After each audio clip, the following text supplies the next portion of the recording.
সুপ্রভাত বন্ধুরা, আজ হলো 12ই আগস্ট বুধবার। আজকের সকালের বরাক উপত্যকার শ্রীভূমি, করিমগঞ্জ, শিলচর, হাইলাকান্দি সহ আসামের বিশেষ বিশেষ খবরগুলি হলো জনগণনা অর্থাৎ সেন্সাসে এবার কি কি তথ্য জানা যাবে, প্রথমবার নজরে আসছে এই বিষয়গুলিও। বিস্তারিত থাকবে প্রতিবেদনে।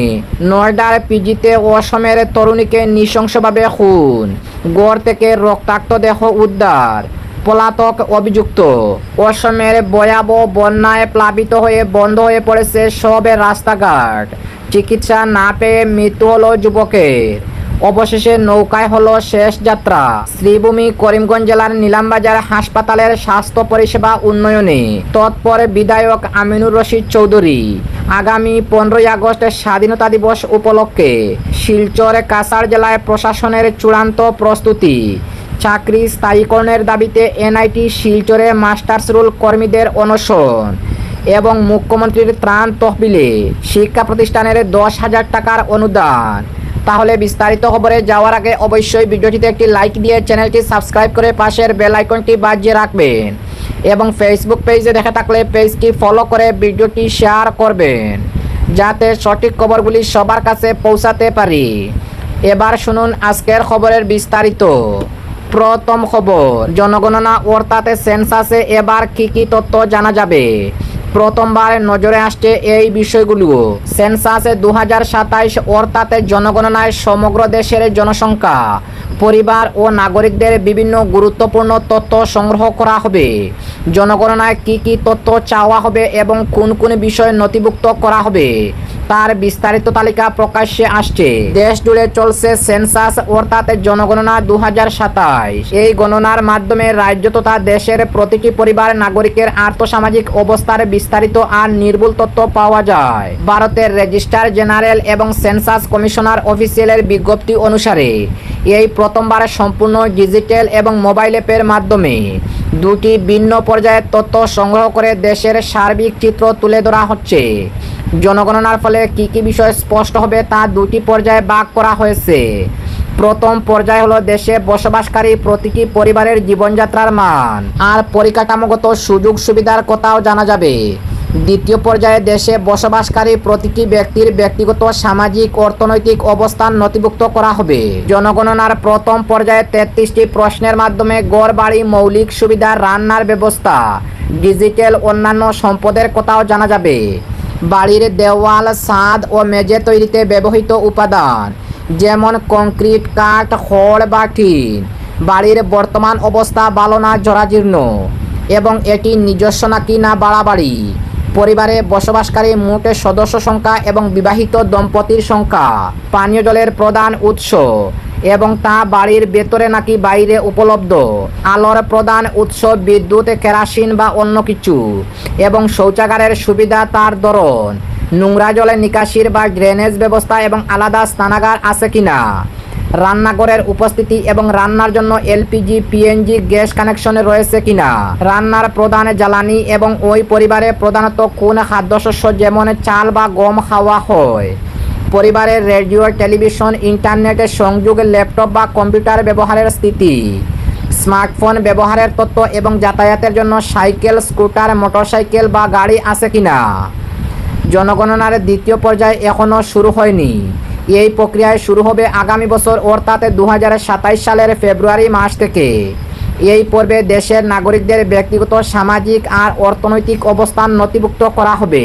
স্বাধীন ভারতের ইতিহাসে প্রথমবারের মতো তফসিলি জাতি অর্থাৎ এসসি ও তফসিলি উপজাতি অর্থাৎ এসটি ছাড়াও অন্যান্য সমস্ত নাগরিকের স্বঘোষিত জাতি বা কাস্ট সংক্রান্ত ডেটা ডিজিটাল পদ্ধতিতে নথিভুক্ত করা হচ্ছে।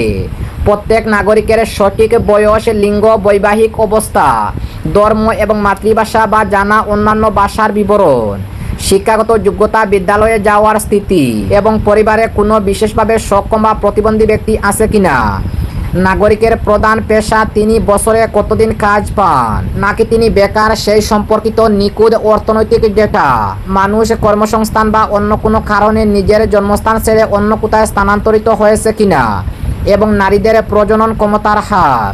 অপরদিকে নয়ডার পিজিতে আসামের তরুণীকে নৃশংসভাবে খুন, গড় থেকে রক্তাক্ত দেহ উদ্ধার, পলাতক অভিযুক্ত উত্তরপ্রদেশের নয়ডার বারুলা গ্রামের একটি পিজি আবাসন থেকে আসামের 19 বছর বয়সী এক তরুণীর রক্তাক্ত ও ক্ষতবিক্ষত মরদেহ উদ্ধার করা হয়েছে।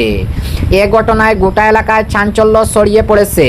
পিজির দোতলায় বসবাসকারী এক যুবকের ঘর থেকে নিহতের মরদেহ উদ্ধার করা হয়। ঘটনার পর থেকেই অভিযুক্ত যুবক ঘরের বাইরে থেকে তালা বন্ধ করে চম্পট দিয়েছে। নয়ডার একটি পিজির ঘর থেকে 19 বছর বয়সী এক তরুণীর অসংখ্য আঘাতের চিহ্নযুক্ত মরদেহ উদ্ধার হয়েছে। অল্প কিছুদিন আগেই আগমন। নিহত তরুণী মাত্র 3 সপ্তাহ আগে আসাম থেকে পালিয়ে নয়ডায় এসেছিলেন। মদ্যপান নিয়ে বিতর্ক। প্রাথমিক তদন্তে জানা গেছে মদ্যপানকে কেন্দ্র করে হওয়া বচসার জেরেই এই হত্যাকাণ্ড ঘটেছে। পুলিশ সূত্রে জানা গেছে নিহত তরুণীর নাম মেহক আহমেদ, বাড়ি আসামের ডিব্রুগড়ে। দ্বাদশ শ্রেণী পাশ করার পর তিনি পরিবারকে না জানিয়ে প্রায় 3 সপ্তাহ আগে নয়ডায় চলে আসেন। বারোলা গ্রামের ওই পিজিতে তিনি তার পুরনো বান্ধবী সঞ্জনার সঙ্গে থাকতেন। অন্যদিকে একই বাড়ির দোতলায় একটি ঘরে থাকত বিহারের কাটিহারের বাসিন্দা রমন। অভিযুক্ত রমন বিটেক ডিগ্রিধারী এবং পূর্বে একটি আইটি সংস্থায় কাজ করত বলে জানা গেলেও স্থানীয়দের দাবি সে বেশ কিছুদিন ধরে বেকার ছিল। পুলিশের প্রাথমিক তদন্ত অনুযায়ী গত 8 আগস্ট রাতে মেহক ও তার বান্ধবী সঞ্জনা রুমের বাইরে লবিতে ছিলেন। সে সময় রমন তার ঘরের বাইরে বসে মদের আসর জমিয়েছিল এবং মদ পান করেছিল। তা নিয়েই উভয় পক্ষের মধ্যে তুমুল কথা কাটাকাটি হয়। পরের দিন অর্থাৎ 9 আগস্ট সঞ্জনা কোনো কাজে বাইরে গেলে মেহক পিজিতেই ছিল। সঞ্জনা ফিরে এসে মেহেককে না পেয়ে খোঁজাখুঁজি শুরু করে, কারণ মেহেকের ফোন বন্ধ ছিল। এর কিছুক্ষণ পরেই পিজির অন্যান্য বাসিন্দারা রমনর ঘর থেকে তীব্র দুর্গন্ধ পান। বাইরে থেকে ঘরটিতে তালা ঝুলছিল এবং রমন উধাও ছিল। এরপর বাড়িওয়ালাকে খবর দেওয়া হলে পুরো বিষয়টি প্রকাশ্যে আসে। খবর পেয়ে ঘটনাস্থলে পৌঁছায় পুলিশ ও ফরেনসিক দল। তারা ঘর থেকে বিভিন্ন তথ্য ও প্রমাণ সংগ্রহ করেছে। পলাতক অভিযুক্ত রমনের খুঁজে ইতিমধ্যে তল্লাশি শুরু করেছে পুলিশ। অপরদিকে অসমের ভয়াবহ বন্যায় ডুবে বন্ধ হয়ে পড়েছে সব রাস্তাঘাট। চিকিৎসা না পেয়ে মৃত্যু হলো যুবকের। অবশেষে নৌকায় হলো শেষ যাত্রা। অসমের নুমলিগড়ে বন্যার জল সামান্য কমলেও ক্ষতিগ্রস্ত পরিবারগুলির দুর্ভোগের কোনো শেষ নেই। এখনো ঘরবাড়ি ও ফসলি জমি জলের তলায় রয়েছে। হাজার হাজার মানুষ বন্যার মধ্যে বেঁচে থাকার লড়াই চালিয়ে যাচ্ছে। এরই মধ্যে মারাঙ্গীর বন্যা বিধ্বস্ত কেন্দ্রগুলি নম্বর 2 এ এলাকায় ঘটে গেল এক হৃদয় বিদারক ঘটনা। দীর্ঘদিনের অসুস্থতায় ভুগে মাত্র 28 বছর বয়সে মৃত্যু হলো নির্মম ওরাঙ্গের। চারিদিকে বন্যার জল এবং এলাকা সম্পূর্ণ বিচ্ছিন্ন হয়ে পড়ায় পরিবার তাকে চিকিৎসার জন্য বাইরে নিয়ে যেতে পারেনি। নির্মল ছিলেন পরিবারের একমাত্র ছেলে। তার বাবা আগেই মারা গিয়েছিলেন। ফলে এই পরিস্থিতিতে পরিবারটি আরও অসহায় হয়ে পড়েছে। নির্মলের শারীরিক অবস্থার অবনতি হলে তাকে হাসপাতালে নিয়ে যাওয়ার চেষ্টা করেন পরিবারের লোকেরা, কিন্তু জলবন্দি বাড়ি থেকে বের হওয়ার সমস্ত পথ বন্ধ থাকায় তা সম্ভব হয়নি। শেষ পর্যন্ত চিকিৎসার অভাবেই বন্যার জলে ডুবে থাকা ঘরের ভেতর তার মৃত্যু হয়। মৃত্যুর পরেও পরিবারের দুর্ভোগ শেষ হয়নি। গোটা এলাকা জলমগ্ন থাকায় নিজেদের বাড়ির আঙ্গিনায় শেষকৃত্য করার মতো পরিস্থিতিও ছিল না। কাছাকাছি কোনো শুকনো বা উঁচু জায়গা না থাকায় বাধ্য হয়ে একটি ছোট নৌকায় মৃতদেহ তুলে বন্যার জলের মধ্যে দিয়ে চিতার উপযুক্ত জায়গার সন্ধানে বের হন পরিবারের সদস্যরা। শেষ পর্যন্ত মৃতদেহটি কাছের একটি বাঁশঝাড়ে নিয়ে যাওয়া হয়। সেখানে একটি উঁচু মাচায় কিছুটা শুকনো জায়গায় তার শেষকৃত্যের ব্যবস্থা করা হয়। মাত্র 4 জন আত্মীয়ের উপস্থিতিতে নির্মলের অন্ত্যেষ্টিক্রিয়া সম্পন্ন করা হয়। নির্মলের পরিবারের এই পরিস্থিতি বন্যার ভয়াবহতা আর একটি ছবি তুলে ধরেছে।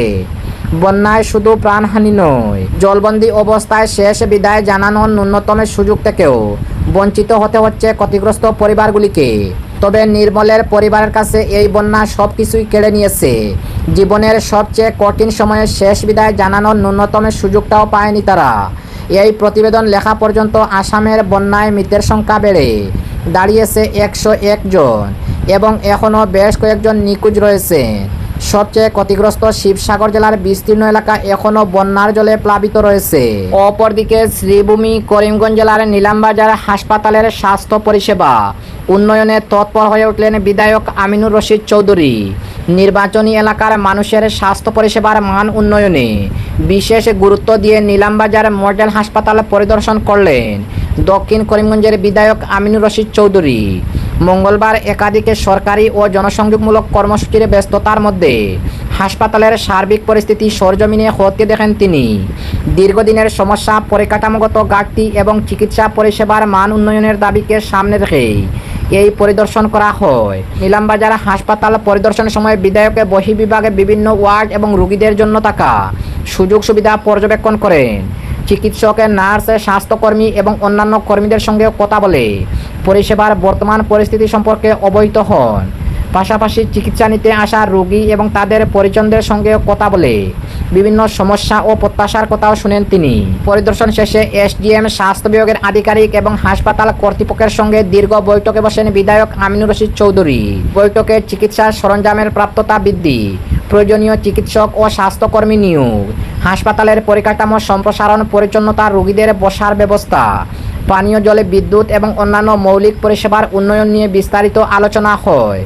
হাসপাতালের দীর্ঘদিনের সমস্যাগুলি অগ্রাধিকার ভিত্তিতে চিহ্নিত করে দ্রুত সমাধানের উপরে জোর দেওয়া হয়। অপরদিকে আগামী 15ই আগস্ট স্বাধীনতা দিবস উপলক্ষে বরাক উপত্যকার শিলচর, কাছাড় জেলায় প্রশাসনের চূড়ান্ত প্রস্তুতি। স্বাধীনতা দিবসের প্রস্তুতি চূড়ান্ত করতে কাছাড়ে গুরুত্বপূর্ণ বৈঠক। 80তম স্বাধীনতা দিবস উদযাপনকে সামনে রেখে শিলচরের কাছাড়ের জেলায়ুক্ত রাহুল কুমার গুপ্তার পৌরোহিত্যে অনুষ্ঠিত হল গুরুত্বপূর্ণ পর্যালোচনা বৈঠক। পানীয় জল, অগ্নি নিরাপত্তা, অনুষ্ঠানস্থলের ব্যবস্থাপনা এবং ভিআইপি রুটের নিরাপত্তা সব দিকে খতিয়ে দেখা হয় বৈঠকে। পাশাপাশি হর ঘর তিরঙ্গা অভিযানের অগ্রগতিও পর্যালোচনা করা হয়। 9 আগস্টে তিরঙ্গা বাইক র্যালির পর আগামী দিনগুলিতেও একাধিক দেশাত্মবোধক কর্মসূচি অনুষ্ঠিত হবে। স্বাধীনতা দিবসের অনুষ্ঠান যাতে নিরাপদ, সুশৃঙ্খল ও সর্বস্তরের মানুষের অংশগ্রহণে সফলভাবে সম্পন্ন হয়, সেজন্য সব দপ্তরের মধ্যে সমন্বয় বজায় রাখার নির্দেশ দেওয়া হয়েছে।